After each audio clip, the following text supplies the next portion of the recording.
Quality সম্পন্ন আন্তর্জাতিক মানের still bar CSRM, committed for better still. আমরা ভারতকে মেসেজ দিতে চাই, তোমরা আমাদের এই কর্মকাণ্ড দেখে, আমাদের এই উচ্ছেদ অভিযান দেখে তোমরা শিক্ষা অর্জন করো, ঠিক আছে? তোমরা যদি এরকম করো তাহলে আমাদের পাশের ঘরে আগুন লাগালে সেই আগুনের তুমিও কিন্তু পুরো ছাই হবা, ঠিক আছে? এটাই আমার কথা।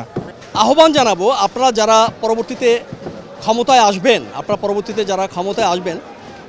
এই নির্বাচনটা অন্ততপক্ষে আপনারা সবাই একত্রিত হয়ে আপনারা নির্বাচনটা করুন। একত্রিত হয়ে নির্বাচন করলে আমাদের ঐক্যটা ধরে রাখা সম্ভব হবে। আর তা না হলে আমরা আবার 2 দিন পরে ভেঙে যাব। আমরা বিএনপির বিপক্ষে কথা বলবো, আমরা জামাতের বিপক্ষে কথা বলবো, আমরা ইসলামী ঐক্যজোটের বিপক্ষে কথা বলবো। আমরা এটা চাই না। অন্ততপক্ষে 5টা বছর আপনারা একত্র থাকুন, একত্র থেকে দেশটা চালান। আমরা জনগণ আপনাদের সাথে আছি, আপনাদেরকে সাপোর্ট দেব।